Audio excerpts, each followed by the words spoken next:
Donc, beauté des Olampangui, j'espère que vous vous portez bien là où vous êtes. C'est Gayara du centre Yangou. Donc, pour la continuité de nos petits Kaboula, donc c'est toujours un grand plaisir de faire des partages avec vous, faire des partages avec la communauté, faire des partages avec ceux qui veulent bien écouter, veulent bien entendre. Donc, tout cela parle de la vibration. Donc, en fonction de la vibration, on arrive à comprendre les choses de différentes manières. Et donc, j'espère que ça va de votre côté, de moi, de mon côté, ça va. Et donc, aujourd'hui, nous allons aborder des sujets qui concernent l'adaptation. Parce que si nous nous inspirons des êtres de la nature, des Makabas, des quatre éléments sacrés, donc l'élément eau, gouverné par Masimbi, Mamba, qui est suprême, qui gouverne l'élément eau, l'élément feu, qui est gouverné par Masimbi Mbaou, guide suprême qui gouverne l'élément feu. Maasimbin Pi, guide suprême qui gouverne l'élément air. Maasimbin Toto, guide suprême qui gouverne l'élément terre. Donc, c'est toujours avec un grand plaisir que de vous faire ces petits partages. Donc, pour dire que les quatre éléments, les éléments de la nature, de manière générale, s'adaptent, ont cette capacité de s'adapter par rapport à l'adversité, par rapport aux obstacles qui viennent en face d'eux. Parce que si nous prenons l'exemple de l'air, l'air fraye les chemins à travers les arbres, à travers les couloirs, à travers les zones sensibles, à travers le monde entier, à travers l'atmosphère. Nous avons l'élément air qui navigue au sein de ces différents types de réalités, navigue également à travers le temps, parce qu'il y a eu nos ancêtres qui ont vécu avant nous. Et donc maintenant, nous pouvons rentrer dans le vif du sujet. Donc, c'est un grand plaisir. Donc, c'est Ngayara du Centre Yangou que vous faites ce petit partage. Et donc, sans plus attendre, nous allons commencer à présenter le vif du sujet. Donc, Zola à vous. Donc, nous comprenons bien que nous sommes des êtres voyageurs. Nous sommes des êtres en transition. Nous sommes des êtres qui vibrent à différentes fréquences données. Nous avons vécu, nous sommes en train de vivre et nous allons vivre. Nous sommes déjà en train de vivre d'autres réalités dans le monde du futur que nous sommes en train de manifester, en train de choisir en fonction de notre état vibrationnel. Donc, à travers les voyages, nous arrivons à prendre conscience de qui nous sommes.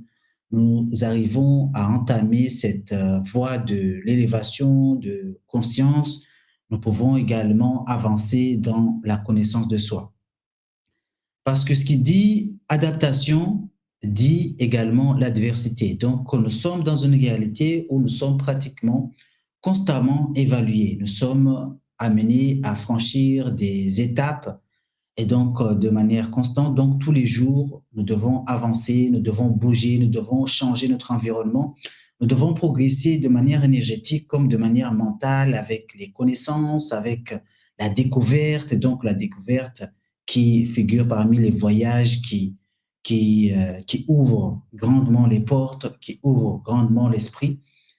Et donc, nous sommes des êtres voyageurs. Et donc, dans le voyage, nous comprenons bien que nous avons été, nous sommes et on sera si ne serait-ce que nous sommes déjà donc à l'avance. Donc, si nous prenons le premier exemple de l'être de l'eau. Donc, l'eau qui trace sa propre voie. Qu'est-ce que j'entends par l'eau qui trace sa propre voie? Parce que si nous prenons l'exemple de l'eau de manière naturelle, quand nous analysons l'eau des pluies, ou bien quand il y a des gouttes d'eau qui tombent sur la terre, nous voyons qu'arrivé à un certain moment donné, l'eau commence à couler, l'eau commence à descendre et commence à se frayer son propre chemin. Et donc, à travers sa découverte, à travers sa ligne que l'eau est en train de développer, en train de tracer, il y a les anciens qui sont également à l'avant, qui frayent le chemin. Et donc, il y a les générations futures qui sont derrière et qui suivent la voie qui a été tracée par l'ancien, les ancêtres.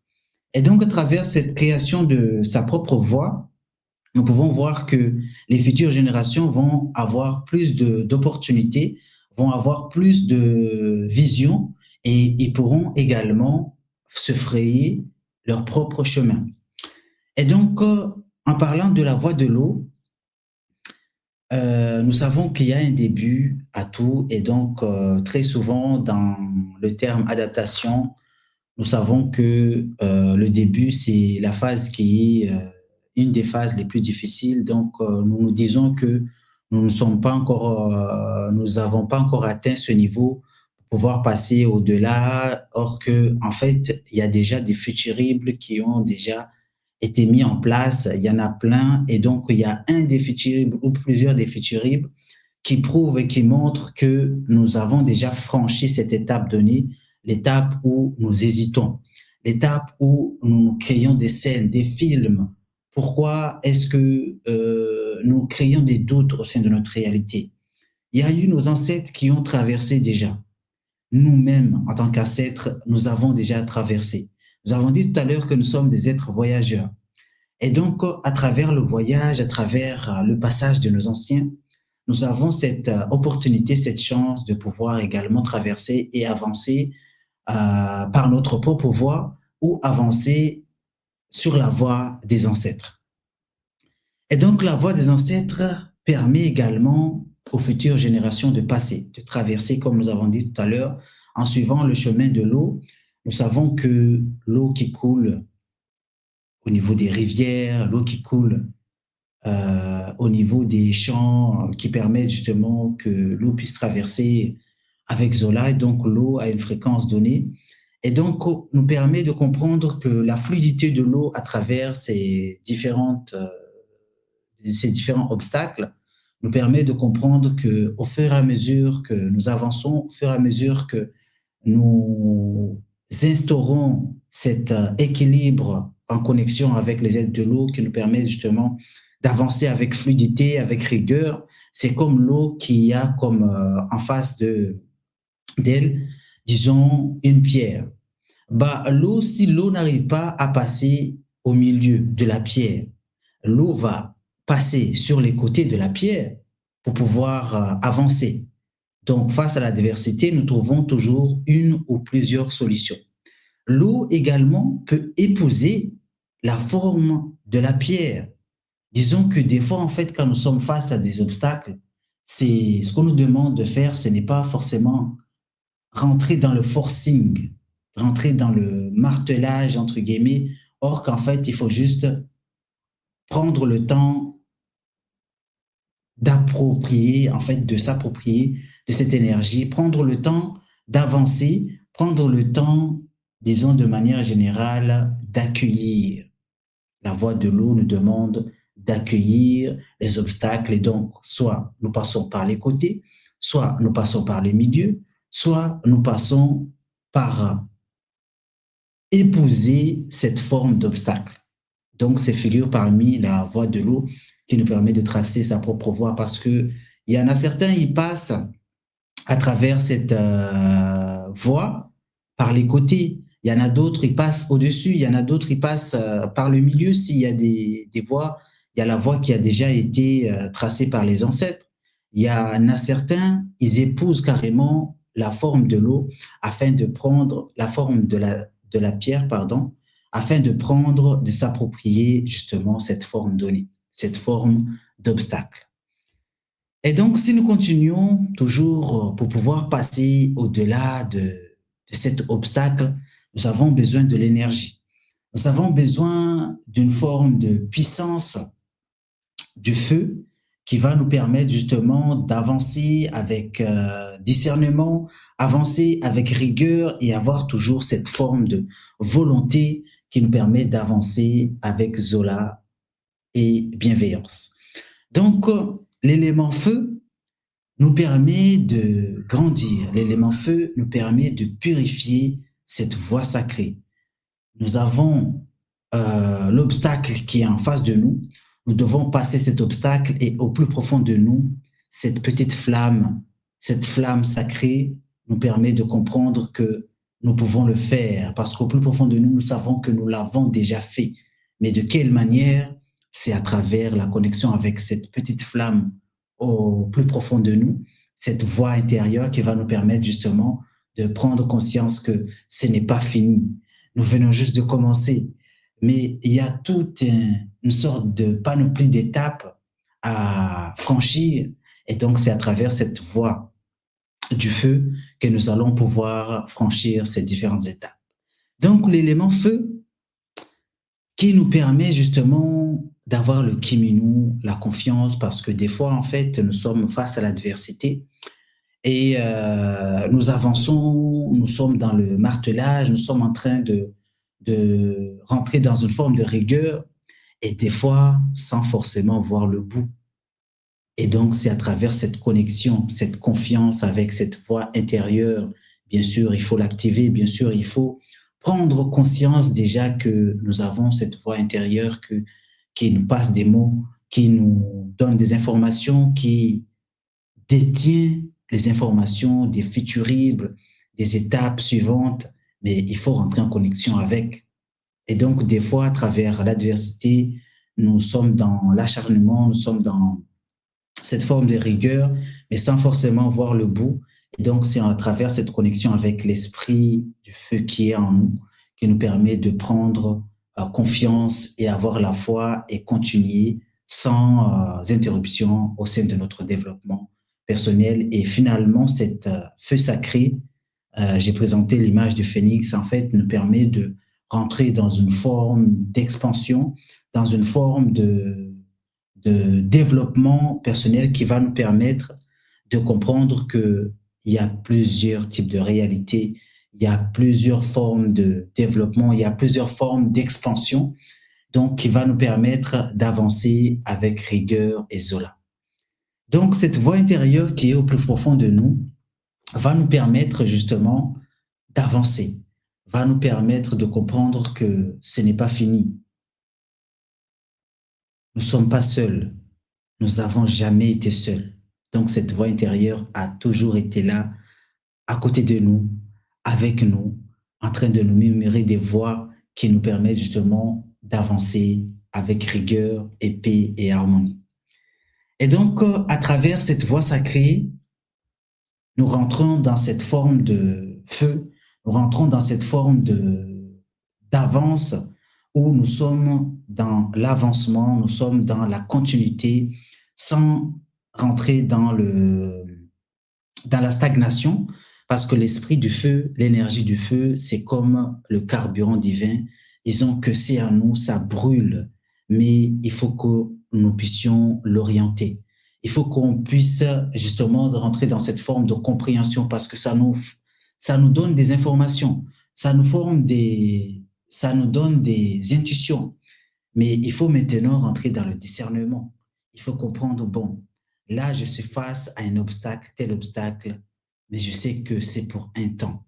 Arrivé à un moment donné, nous devons avancer. Arrivé à un moment donné, nous devons rentrer dans cette forme de lâcher prise parce qu'il y a certains obstacles qui demandent à ce qu'on épouse justement cet obstacle. Comme nous avons dit tout à l'heure, cette forme de l'eau, le feu, quand tu le mets en contact avec les substances qui lui permettent de s'embraser encore plus, disons que ça s'enflamme encore plus.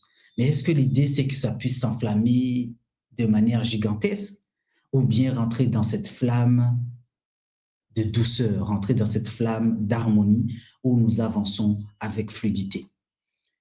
Et donc, nous allons passer au troisième élément, donc l'élément air, donc le vent qui circule. Nous comprenons bien que face à l'adversité, arrivé à un moment donné, nous devons rentrer dans cette forme de lâcher prise. Et dans cette forme de lâcher prise, ce qu'on nous demande de faire, c'est justement de prendre conscience que nous avons vibré à une fréquence donnée. Et maintenant que nous voulons avancer, des fois, ça demande à ce qu'on lâche, justement, à ce qu'on laisse derrière nous certains modes de vie, certains modes de fonctionnement. Et donc, l'élément R nous permet de comprendre que des fois, pour avancer, nous devons rentrer dans le changement.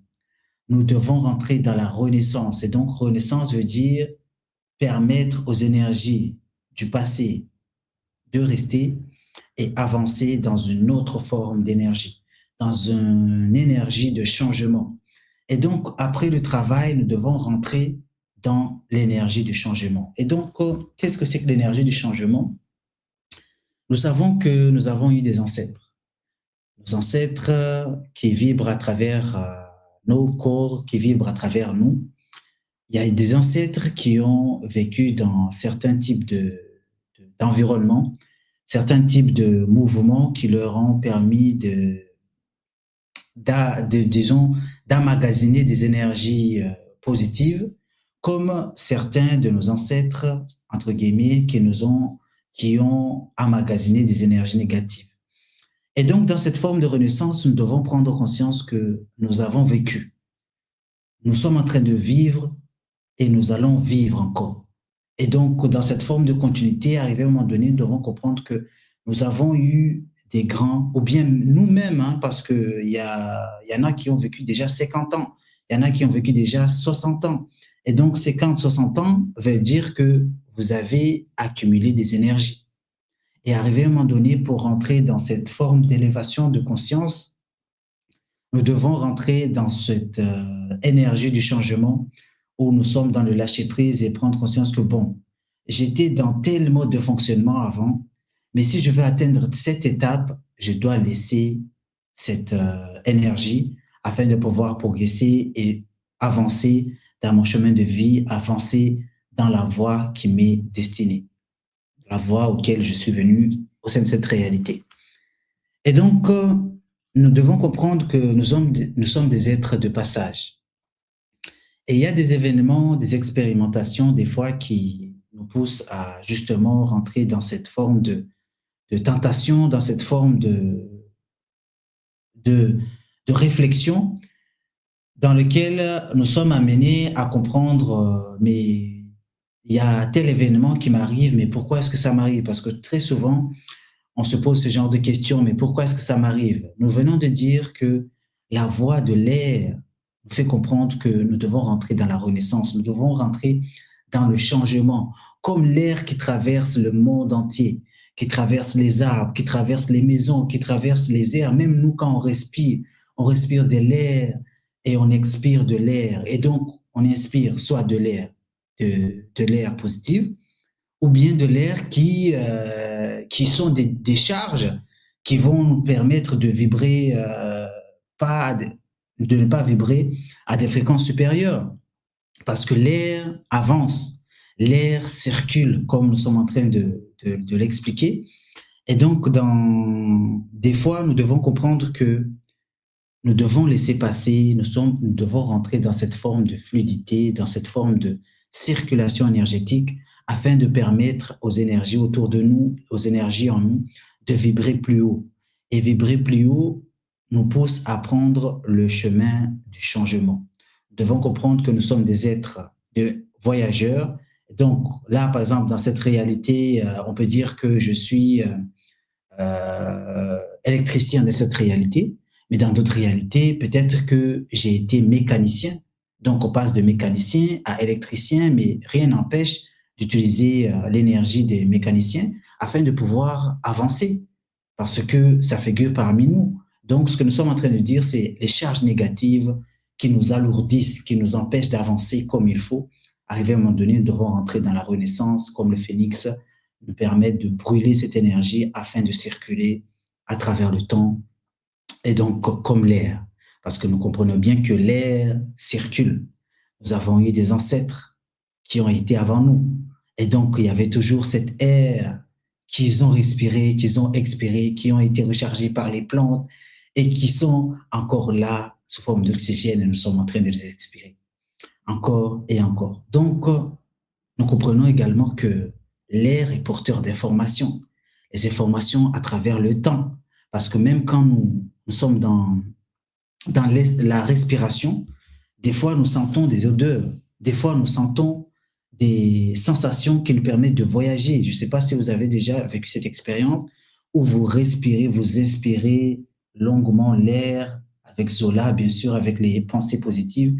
Et là, bim, vous vous projetez dans une réalité. Et donc, pour dire que l'air porte également les informations. Et donc, toujours avec Zola, la voix de l'air nous permet de comprendre que le vent circule. Nous devons rentrer dans cette énergie du changement afin de permettre aux énergies environnantes, aux énergies qui nous véhiculent, de rentrer dans cette forme de renaissance afin de pouvoir avancer, afin de pouvoir comprendre qu'arrivé à un certain moment donné, nous devons passer à une étape supérieure, à une étape suivante. Donc, nous passons maintenant à l'élément terre qui gouverne le département de l'ancrage, de la stabilité donc au sein de la matière. Et donc, nous fait comprendre également que l'élément terre nous permet de poser, nous permet de nous ancrer, nous permet de faire descendre les énergies du haut sur le plan matière. Et donc, pour ce faire, nous devons rentrer dans cette forme de PSK, cette forme de patience, parce que dans la patience, nous prenons le temps de digérer les énergies. Nous prenons le temps de digérer les informations. Nous avons dit tout à l'heure que l'air est porteur d'informations. Nous devons rentrer dans la renaissance. Et donc, à travers l'élément terre sacré, nous allons rentrer dans cette forme de digestion. Nous devons prendre le temps de poser l'énergie. Et à travers la connexion avec l'énergie de la terre, nous rentrons justement dans cette forme de digestion énergétique où l'énergie canalisée, les informations canalisées, nous les posons, nous les structurons. Donc, c'est à travers l'élément terre que nous arrivons justement à poser les énergies comme il le faut, bien sûr, toujours avec la patience. Parce que très souvent, la précipitation nous pousse justement à franchir, à survoler les étapes, or qu'il y a certaines personnes qui doivent suivre les étapes une par une pour pouvoir avancer avec cela rigueur. Donc, l'énergie de la Terre nous demande, donc, dans ce cas, l'énergie de la patience, nous demande de prendre le temps. La Terre nous demande de prendre le temps de poser les énergies parce que nous avons reçu des informations, nous sommes des blocs d'informations et donc nous devons prendre le temps de digérer les informations au fur et à mesure. Et donc, dans cette forme d'adaptation, des fois, on n'a pas besoin de rentrer dans la précipitation. Donc, tous ces éléments que j'ai découverts, que j'ai développés jusqu'à présent, nous font comprendre que l'adaptation nous demande de rentrer dans cette forme de patience, nous demande de rentrer dans cette forme de stabilité énergétique où nous ne devons pas rentrer dans la précipitation. Parce que très souvent, dans la précipitation, même le feu qui est censé brûler les énergies négatives peut justement embraser carrément les énergies. Et donc, vous allez rentrer dans cette forme de désinformation, dans cette forme de décharge énergétique parce que nous sommes rentrés dans la précipitation. Comme l'eau douce, l'eau également peut s'agiter. Et donc, les éléments nous demandent de rentrer dans cette forme justement de patience, dans cette forme de digestion énergétique où quand nous recevons des informations, quand nous rentrons dans cet cheminement d'élévation de conscience, arrivé à un moment donné, nous devons poser les énergies. Pas de précipitation, nous ne sommes pas en course. Nous sommes déjà dans le futur. Il y a des futuribles qui existent déjà et donc ça ne sert à rien de se précipiter. Donc, bien sûr, nous comprenons qu'à travers les âges, à travers le temps, il y a eu des anciens qui ont posé les énergies, même sur le plan de la matière, c'est-à-dire gravées, c'est-à-dire à travers des sculptures, à travers des écrits, à travers la voix orale également. Donc, tout cela figure parmi les formes d'énergie de la digestion énergétique où on pose les énergies. Parce que des fois, on se précipite pour rien. Parce qu'au final, nous sommes aussi venus ici pour expérimenter. Prenons le temps de digérer les informations, les expériences que nous avons reçues. Donc, pour dire que les éléments sacrés, les 4 éléments, nous permettent de rentrer dans cette forme d'harmonie, nous permettent de rentrer dans cette forme de sagesse parce que ce sont des guides. Les éléments sont des guides naturels de la vie sur Terre qui nous permettent de comprendre les choses à travers la connexion avec les êtres de la forêt sacrée, à travers les êtres de Makaba. Vous allez comprendre qu'il y a déjà tout autour de nous. Il y a déjà tout en nous. Il faut juste prendre le temps de poser les énergies et prendre l'information et commencer à digérer, à décortiquer les énergies au fur et à mesure parce que tous ces éléments dont je venais de vous présenter, bah, ce sont des éléments naturels. Même vous, vous arrivez à les voir, mais c'est juste que des fois, on est tellement ailleurs qu'on ne prend pas ce temps de voir, d'observer, parce que c'est à travers l'observation, la digestion énergétique, que nous arrivons à comprendre tellement de choses. Notre mode de fonctionnement face à l'adversité, comment est-ce que nous nous comportons. Et à travers cette compréhension de comment est-ce que nous sommes face à l'adversité, nous arrivons à prendre le temps d'arranger notre manière de digérer les informations, d'accueillir les informations, afin de rentrer dans cette forme d'eau, l'élément eau qui permet justement d'épouser l'obstacle qui est en face de nous. Épouser l'obstacle qui est en face de nous nous permet justement de capter les informations, quelle est l'expérience que la source essaie de me faire passer, quelles sont les informations qui vont me permettre d'avancer dans cette voie avec Zola. Et donc, les éléments sacrés, les 4 éléments, ce sont des éléments qui sont des guides, hein, bien sûr, et qui sont également des enseignants de la sagesse de la nature. Donc, à travers cette sagesse, ça m'a permis aujourd'hui de faire des kaboulas, et donc, avec Zola. Et donc, Zola, vous, c'est Ngayara du Centre Yango. On va pas être très long, donc, histoire de permettre au Bangui aussi de digérer les informations avec Zola et rigueur. Donc, beaucoup de Zola à vous. Donc, sans plus attendre, je vais partager un petit flyer que j'avais déjà mis en avant depuis quelques temps. Donc, nous nous retrouvons le 30 bientôt, donc la semaine prochaine, pour cette connexion à travers les êtres de la forêt, à travers les sons sacrés, les sons primordiaux, qui vont nous permettre de voyager à travers le temps, vont nous permettre de digérer les informations, toujours avec PSK, avec patience, parce que il y a le temps de digestion, il y a le temps d'avancement, il y a le temps de comprendre les choses, donc laissons le temps à sa place. Donc Zola, vous, c'était Ngayara du Centre Yango, donc sans plus attendre, je vous dis bye bye et à très bientôt. Zola, Zola, Zola.